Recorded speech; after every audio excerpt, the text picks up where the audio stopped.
Perfect. Hans Themistode, FightHype.com here with Erickson Lubin. How's my guy feeling? Good, man. Uh, Good. 2 weeks left. Let's go. all right, love to hear it, man. Have you been doing anything different in terms of like training, or has everything been like, pretty much same old for you? Pretty much the same. Just strategy is a little different. Different fighters. So ain't nothing much too different. We work hard every camp. Gotcha. Now, I know for a fact you've always been like real respectful to your opponents. Arias, been a lot of trash talking though. So Yeah, what do you kind of think about him as an overall fighter, man? I think he's an average fighter. To be honest, I think I'm levels above him. I'm not overlooking him because he's tough. He's been in there with faces like Danny Jacobs and Jarrett Hurd. Even though that Jared Hurd win wasn't, it wasn't shit to me. It's been on the downside of Jared Hurd's career, Yeah, and they fought in the rain, so I really don't really credit him too much for that win. It yeah. was, it is what it is though. But I think he's an average fighter, and I'm looking to dominate him. Yeah, I remember I was there. It was in Miami. It was a wild night, man. Like everybody Yeah, was flipping and sliding. It was we'll weird. be in the crowd at 1 minute, and then we had to go under the shade. They had to Facts. stop the fight a few times. Yeah, facts. Yeah, facts, man. It was crazy, man. But granted, I know you're real confident you're gonna win the fight though, but there's gotta be a few things that you see about him that makes you want to say, all right, I know I gotta watch out for maybe like a left hook or maybe something he does defensively, or you just look at him overall just like I ain't really worried about nothing he doing, man. Say it again? I ain't really worried about it too much. I just think he's a tough fighter. He comes to fight all night. I think he could take one. Um, there's a few things that we definitely like. We studied and we got a strategy for. So we just can't wait for him to throw it. Mm, got it. Can't wait for the shot he's ready to throw. We know what he gonna throw. He ain't no really no tricky fighter. He ain't too. He's one dimensional. If you ask me, I'm not taking nothing away from his game, but I just think I'm levels above him. Gotcha, man. Now, in the main event, I mean, I think it's gonna be a good fight Yeah, between J Rock and Carlos Adames. How do you kind of see that fight playing out a little bit? And are you gonna be kind of scoping it a little bit? Because I know you've had a few thoughts about going to 160, man. yeah, yeah. I feel like Carlos Adames is real strong. He started off strong, but he fades. He fades, in my opinion. So if J Rock could get him into them deep waters, I think J Rock could pull it off. Mm. He got to come in there with a mindset, with a dominating mindset, and just feel like he won't be denied. Just he got to feel that way. He got to go in there and not take no for an answer. He got to go in there and take that shit. I'm Granted. actually, I'm actually rooting for him. I'm actually rooting for J Rock. I think Carlos Adames be running his mouth a little bit too much, or maybe his PR, somebody, whoever writing for him, be talking for him.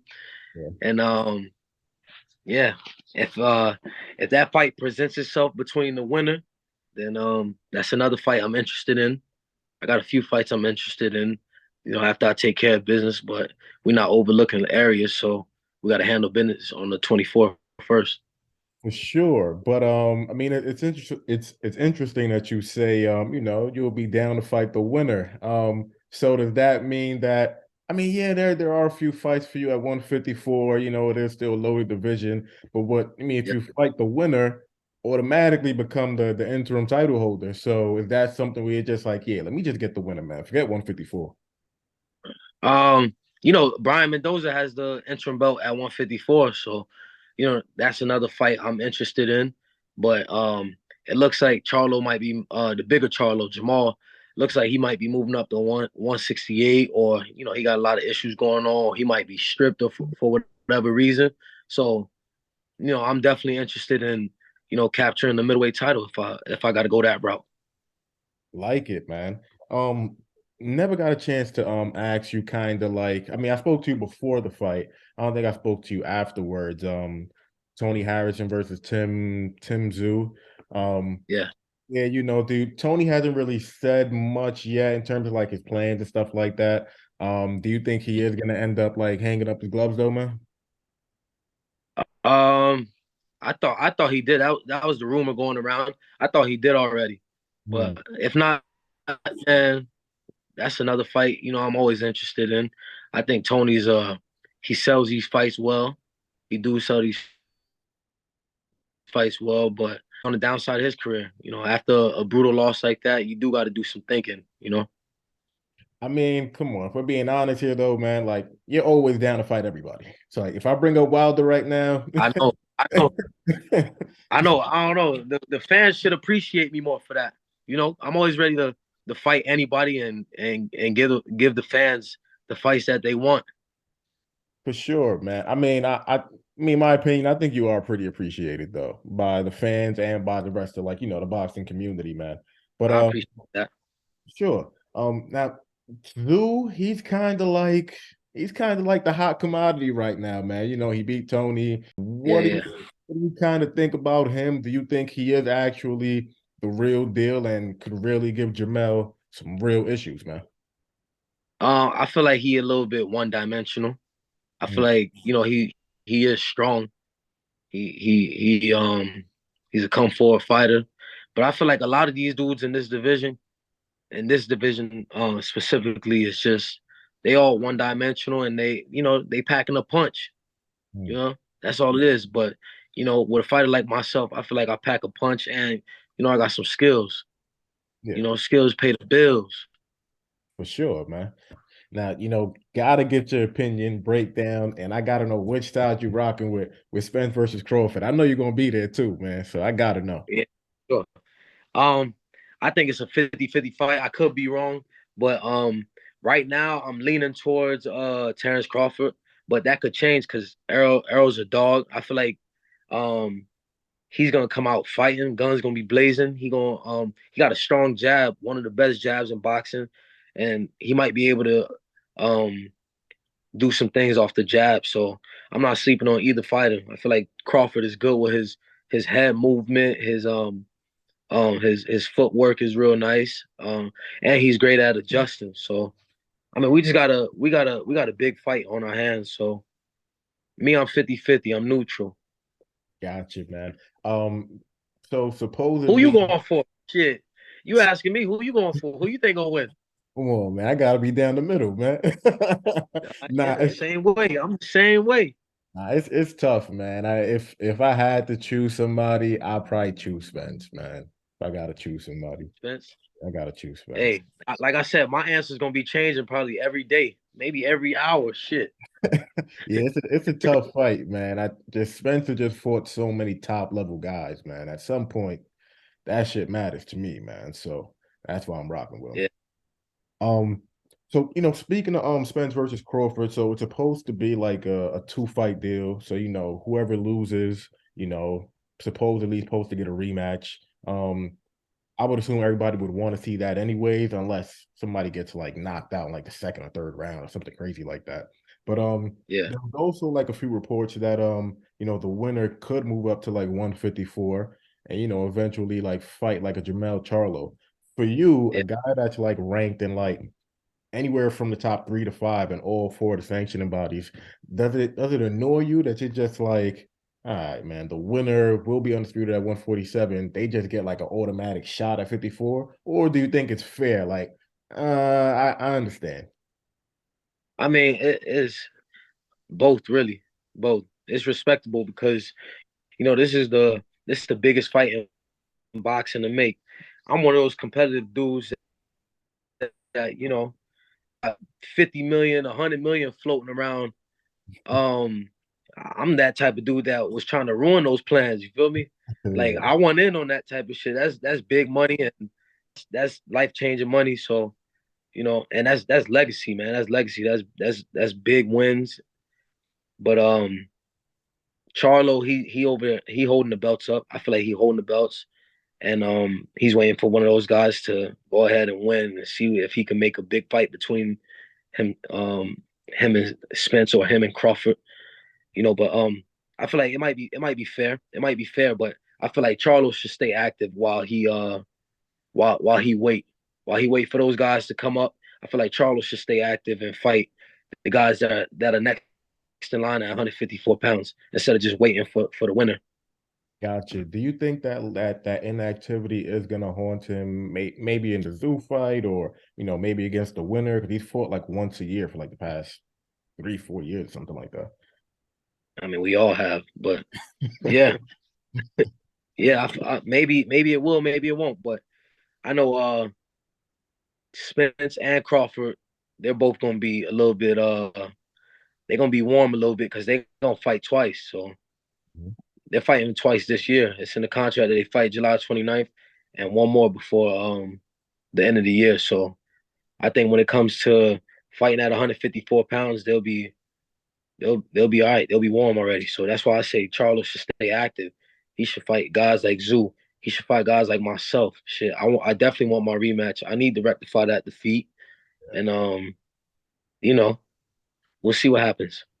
Would you look at let's say that you're right and Crawford does win, would you immediately kind of like turn to Spence? And even though if he was to pick up those two back-to-back losses, his name is still all the way up there. Would you look at that and be like, yeah, let me get Spence next, man? Of course, man. I think Spencer's a great fighter. I don't take nothing away from him. I don't take shit away from him. He's still, he's still got to fight Crawford, so you can't really count him out. But yeah, that's a fight I'm definitely interested in. You know, he was the top guy coming out the amateurs, just like I was. I came right after him. He came from the 2012 class. I came right after that in 2013, and I've always been like, that's a great matchup. That's like a dream matchup is between me and Spence, and you know, You guys ain't never met up on an amateur circuit, like some closed door sparring, nothing like that, man. nah. Spence he was much older than I was. He was going to the Olympics, and I was just now, being able to fight grown men. So Mm, okay. Makes a lot of sense, man. I'm pretty sure. I mean, I don't, at least I can't remember anybody asking you like your thoughts on, who you expect to win another friggin' gigantic fight between Stephen Fulton and Inoue, man. That fight's gonna yeah, be ridiculous, man. that's a good fight. That's a great fight. Yeah. So who you think is gonna win that, Um, man? I'm pulling for my boy Stephen Fulton. I'm pulling for him. But Mm. he got his hands full. He definitely got his hands full. But he's great at adjusting as well. He's a good adjuster in that ring. Whether he got to slug it out or just box you. He's good at both. So I'm pulling for him. I hope he go to Japan and come back with them belts. Do Or is you? he defending his belts? Yeah, he defended his belt. Yeah, at Shit, 122. Yeah. still come back with them belts. Do you when you look at Inoue, man, like a lot of people praise him. Like Gervonta Davis has said that he's one of his favorite fighters. Like a lot of fighters praise Inoue. Like, what is it about this dude that's just like, yo, this Japanese guy is different, man? That motherfucker like Jet Li. That nigga, he put that shit together, man. He's a great fighter, bro. And he got some pop behind it. He got Yeah, some devastating knockouts. Got some devastating knockouts and knockout sell. So everybody really they like watching him fight. I like watching him fight too. for sure, man. Interesting question for you, man. I mean, it's probably, I mean, a lot of people are saying that the winner between Spence and Crawford should be viewed as like the number one pound for pound fighter in the world. But do you think that person should be viewed as the number one fighter, or Fulton versus Inoue? Do you think that person, the winner of that fight, should be like the number one pound for pound? I think Spencer Crawford. I think Spencer Crawford, that's been everybody's been anticipating that fight for so long. Yeah. And I feel like they've been making easy work of the dudes in front of them, and Mhm. everybody's been waiting on them to make that fight happen. So it's just the caliber of that fight just is real big. So I feel like one of them two deserves the one number one pound for pound. Got ranking. and just my last question for you, man. 2023 has been like ridiculous with the big fights, man. Like, Yeah, and yeah, we're for getting real. everything. Would love to know, like, for yourself, man. Like who's a guy at either 154, or you said that you'll probably would be interested in moving up to 160. Is there like a particular guy like in either division where you're just like, yeah, you want some of this 2023 action in terms of like like the real big fight and stuff like that? Like who's that guy that's realistic for you that make happen this year, man? Um, I don't got no name in particular, bro. I ain't gonna lie to you. I ain't got no name in particular. Like I feel like everybody at 154, you know, I feel like everybody's moving up a little bit. I feel like, Jared Hurd, he done went to 160. Julian Williams done went to 160. Those were big fights in the past that I did want. You can still make those fights happen at 160. Um, Carlos Adames. I got a few names. I'm actually surprised you didn't bring up Brian Castano, man. It's a hell of a fight between you guys, man. We can make that happen too. You can make that happen. Okay. Um, but I ain't gonna lie to you, bro. I want my rematches. I want my rematches with both Fundora, and I want my rematch with Charlo. And it's time. It's time, bro. It's time. I gotta show and prove. I gotta go in there and make easy work of Luis Arias and whoever else they put in front of me after that. You know, Would you want, I mean, obviously you would want like I'm not gonna mention Charlo because he's like kind of wrapped up with Zoo and probably doing other stuff. right, But like, right. would you want a Fundora if it was presented to you right now, or would you rather fight a guy like Mendoza who knocked him out and got that, that interim title?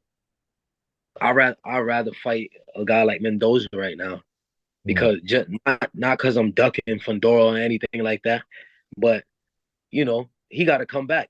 He got to make his comeback fights, and I'm not the guy you gonna come back and fight because it's bad. It's gonna be bad for you. But no, I think later down, like when he gets back and he like the same way I lost to Charlo, I had to come back and fight 6, 7 fights and had to put my name back in those rankings and put my name back in the mix. He got to do the same thing, you know. When you So look at me and Brian Mendoza, that's a fight I'd love to have. I told him at the Ryan Garcia and Tank fight, shit, let's make it happen. when you look at a guy like Brian Mendoza, did you always look at him like he could be a top level guy, or was it kind of like surprising to see what happened? And now he's, I guess you could say he's probably like hovering around the 5 to 7 mark at 154, I ain't never really look at him like no top guy, really. Hmm. I thought he was just like sort of one of those gatekeeper type of dudes, and just in contender status a little bit. Maybe not even that too much, but I just thought he was one of those tough fighters that one of the top guys might get, and that's what Fundora got. Um, lastly, man, kind of wanted to ask you when you look at the way Fundora lost that fight, man, and the fight prior to that, he didn't really like look too great. Do you kind of look at it and say, and I'm not trying to like make you sound like cocky or anything like that, but do you kind of look at it and say like, yeah, he probably never gonna be the same. Like I took a lot out of him, essentially. Maybe a little bit, and I humbly say that. I think I did take some out of him. I say that humbly because it was a back and forth match. It was a. Some people can't handle that. Some people might not come back the same. Yeah. Might not come back the same. So that may have been the case because he didn't look good in the Ocampo fight either, if you ask me. And then Brian Mendoza just caught him with a clean hook and put his put his lights out. Do you ever like do you, do you ever like kind of just like sit back and think about that for like your own self? Like, like yeah, you're looking good in sparring, yeah, you're training hard and whatever, but do you kind of sit back sometimes and be like, yeah, I hope I'm still the same fighter that was a back and forth war. You know, I always believe in myself, bro. That's one big thing. Like I always believe in myself, and I feel like it helps me when I go into the ring. Like even when I'm sparring now, it's like I ain't lose a step. When I'm back, I'm back. Hmm. Like once I'm back, I'm back. Like June 24th, y'all gonna see it. Like I'm back. It's Yeah, not like, oh, no questions. I'm not no gunshot fighter. None of that shit, bro. gotcha, Uh, man. Fundora didn't put me out. He ain't put me out. Mhm. It was just a grueling matchup. Yeah, Just one was back and forth. It was war, and I'm made for war, man. I'm made for this shit. It's not the first time. It's not the first time I've been in harder sparring matches. Like just well, I'm going back and forth with a motherfucker, but you know, I tip my hat off to Fundora, man. I pray he do come back the same. I pray he come back even better. I keep saying lastly, but truly lastly, um, like when you go to sleep at night, like how and just dream and the fight plays out in your head, man. How do you kind of see, the fight between you and Arias kind of like playing out, man? Um, just me dominating him, whether it's by knockout or if he could take an ass whooping, then we could do that for 10 to 12 rounds. Whatever the fight scheduled at. I don't know, but I'm ready. I'm ready to go today. I was ready weeks ago. I've been training since, you know, a little bit after the Fundora loss. I've been waiting on a date. I got my date, and I'm ready to shine. Gotcha, man. Love to hear it. Always appreciate you giving me the time, man. Wishing you nothing but the best. And we'll talk again soon, brother. All right, brother. All right, man. Good to talk to you, man.